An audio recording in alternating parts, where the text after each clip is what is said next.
Hello, Professor. This is Catalina, and I'm gonna go over my assignment for week 2.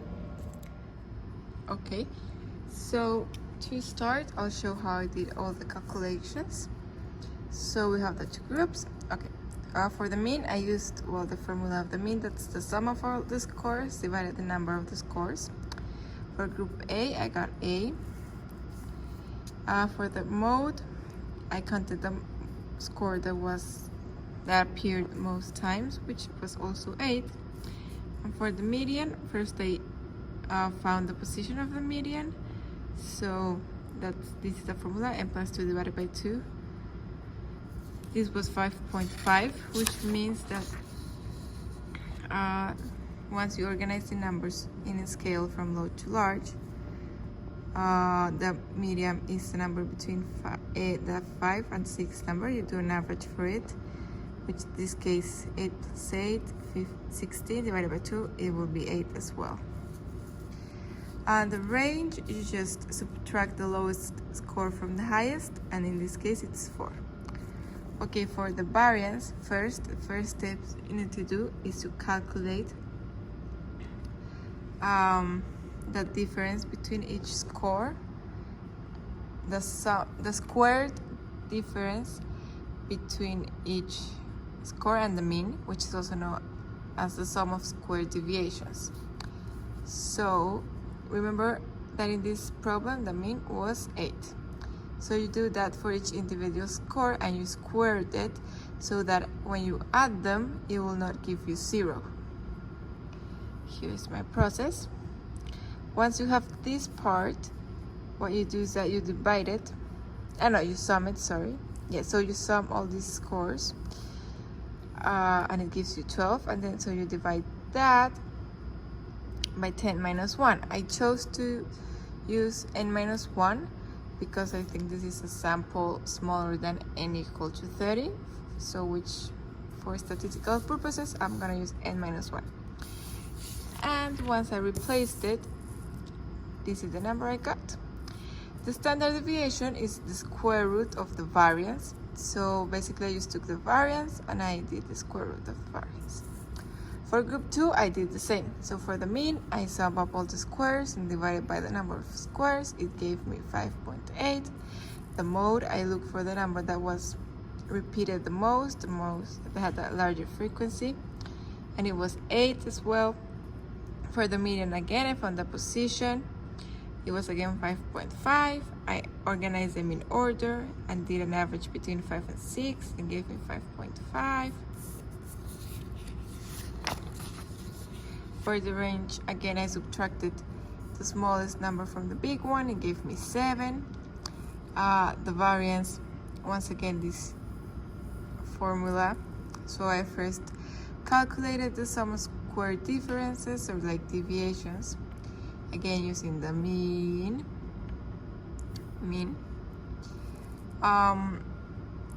And yes, after that I added them to get this whole section over here. Again, I used n minus 1, I replaced it, and I got 5.8. For the standard deviation, I just took the square root of the variance and I got 2.408.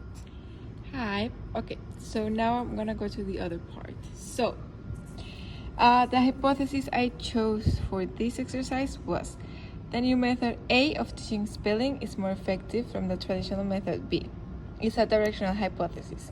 So in this case, the control group is group B, which is the group that will have the traditional method, the unchanged method, and the experimental group is group A, which will have the new method.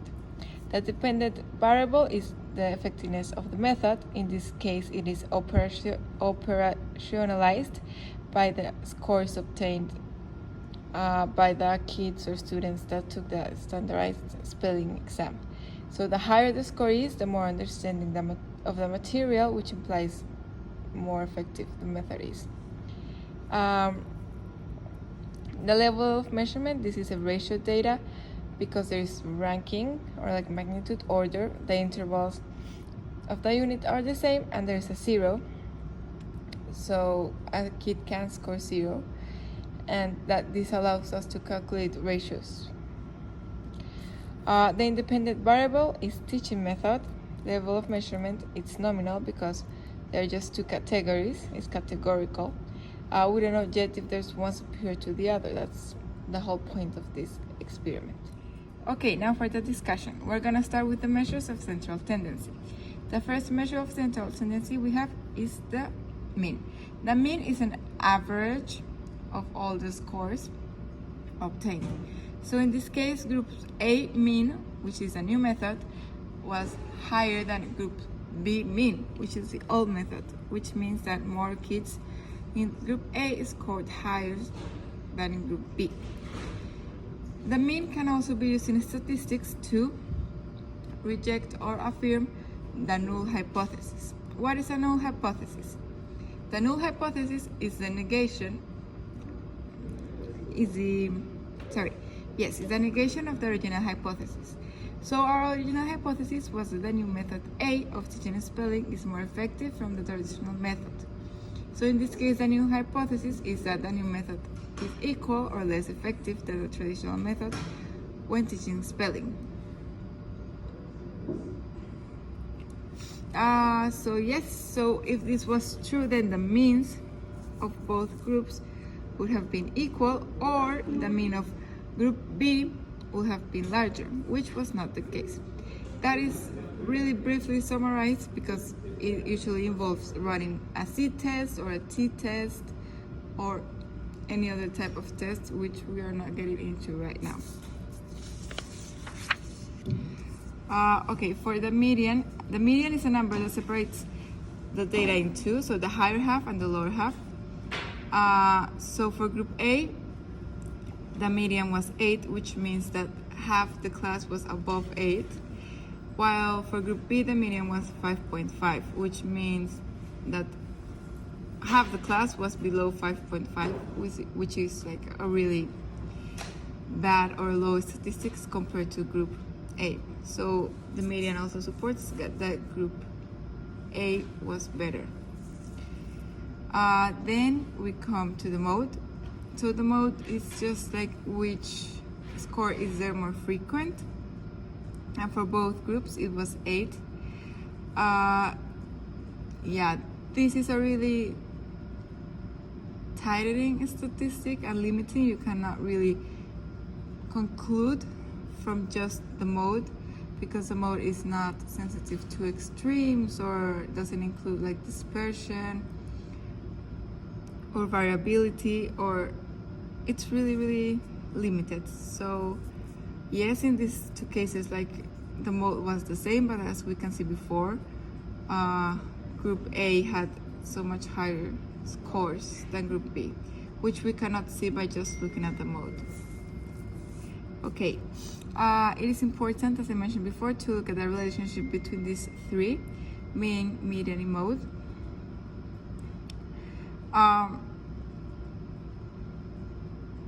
Okay, so in this case, there was for group A, the mean was equal to the median, which was equal to the mode, which tells us that the scores are distributed normally.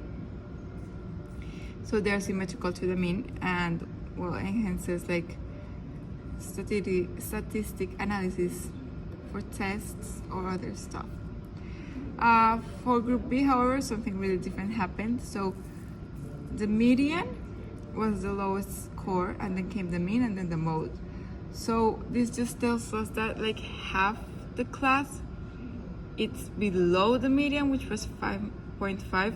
So it just really tells us that the mode is really not that significant, because it was 8, but still half the class is below 5.5, which is also below the mean. So more like already having a half the class being below the mean, and the mode, but especially below the mean, it will tell us a lot that it was not as effective as group A.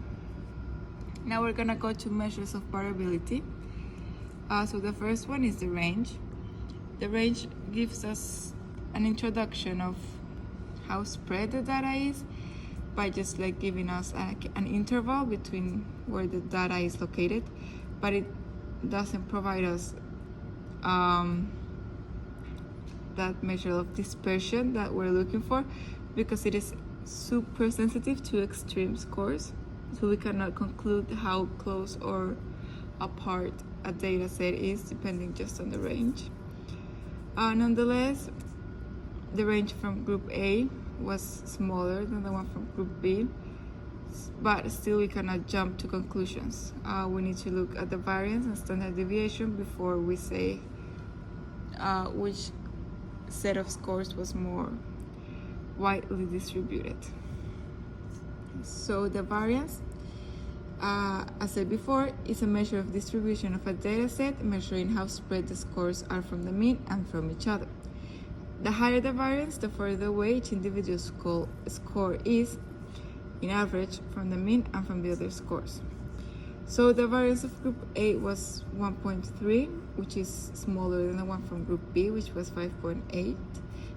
This means that the scores of group A are all closer to the mean, which was 8, unlike the ones from group B, which are all farther away, which we can also infer by the relationship we got from mean, median, and mode in the first part.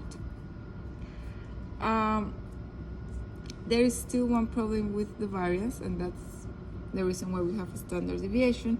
It's because we squared the sum. To take the variance, we had to square the sum of the deviations from the mean. But in real life, there's nothing squared.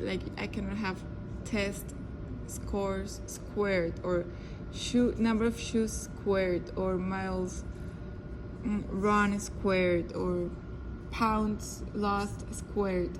It's just not concurrent with real life situations. So what you do is that you take the square root and you get the standard deviation, and that way you have again the units in the real original way, not squared. And well, for group A, again, it was much smaller than for group B. So it means that scores are less spread from the mean and from each other, which means that, okay, so all of this means that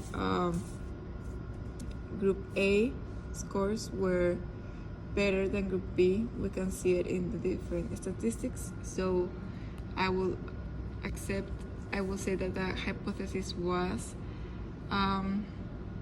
accepted and confirmed that the new method is better than the previous one. That was my explanation. Thank you so much, Professor, and I'll see you in class. Bye.